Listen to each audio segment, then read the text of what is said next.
Mr. Urban Phenom, dropping lyrical bombs. Niggas got heart, but no chin, Amir Khan. Always ready for war, I don't have to turn it on. I'm the best at what I do, and that's just being me. The devil's a lie. In this episode, we're gonna talk about the highly anticipated upcoming junior middleweight title unification fight between Canelo Alvarez and Austin Trout. It's a real good fight on paper. I think it's gonna live up to all the expectations, and we're gonna be in for a real special treat this coming Saturday. If you're familiar with both fighters, you know Canelo's a good boxer puncher and Austin Trout's a pure boxer. I think that contrast of styles is gonna make for a real eye-pleasing fight. I rewatched both of their fights. I rewatched Canelo's fight with Mosley, and I rewatched Trout's fight with Cotto, and just really been just trying to get into both of these styles and look at their little weaknesses, their flaws, their strengths. And I think I'm leaning more towards Trout winning this particular matchup. And it's funny because when this fight was first made, I thought Canelo would be the one to really take this one. But after just re-looking at things and just, it all comes down to, you know, styles make fights. But it's the fighter that makes the style. And I feel both fighters have a style when used to the best of its capability that they could trouble each other with. I honestly feel that Canelo's heavy-handed, powerful combinations and exchanges could really bring Trout out of his comfort zone. I think he could impress the judges with those flashy combinations and his quick hands and his good jab and overall body work. Canelo's real solid in that department. I think that aspect of his style could trouble Trout. But then on the other hand, I think Trout's naturally superior boxing ability and just overall better ring generalship and footwork would really cause Canelo some problems in this fight. So after just looking at all of that, I think Austin Trout's style is naturally just going to cause more problems for Canelo. See, with Canelo, although he's the better fighter offensively,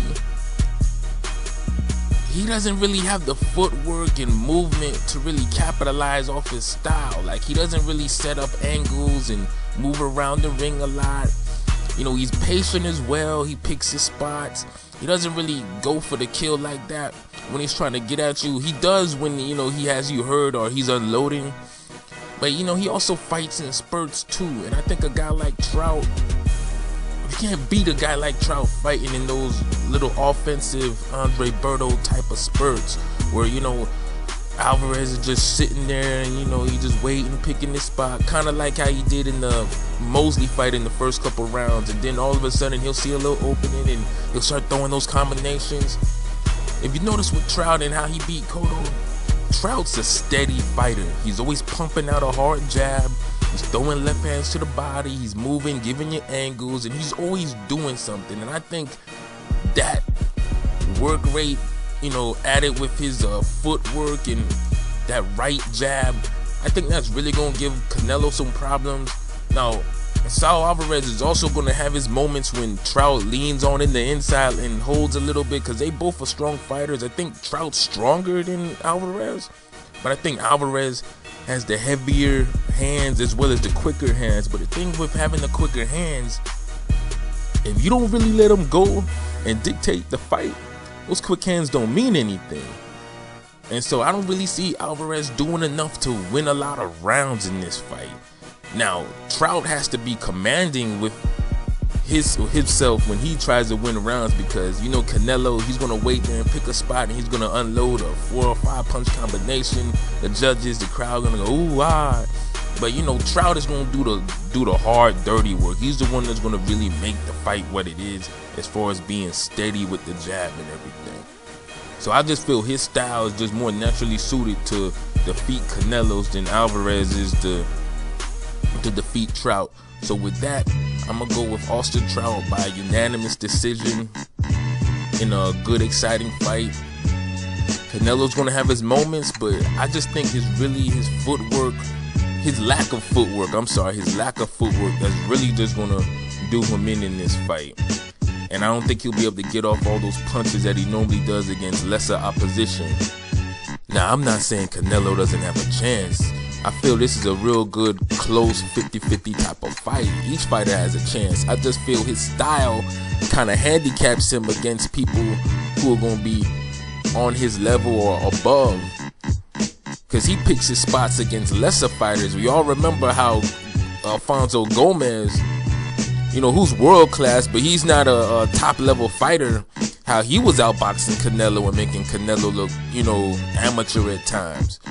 So Canelo just has to be more authoritative with his style. He can't sit back and wait for the perfect chance to throw a combination. He has to be pumping the jab, slipping punches, going inside, digging the body, fight like a real true Mexican warrior, take that shit.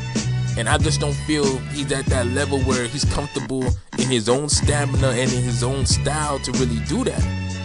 Because Trout's always going to be doing something. Trout's not going to be standing there fainting and, leaving the right hand out. Trout's going to be commanding the fight with his jab, lateral movement, looking for angles, moving around. It's that steady work rate, that steady break you down type of fight that Trout does, which I think is just going to really cause some problems for Canelo. So all in all, like I said, Austin Trout by decision. I think the judges might have it a little closer, but I feel it should be a good unanimous decision, maybe split decision. Swag Science, HoodAllStars.com. 1.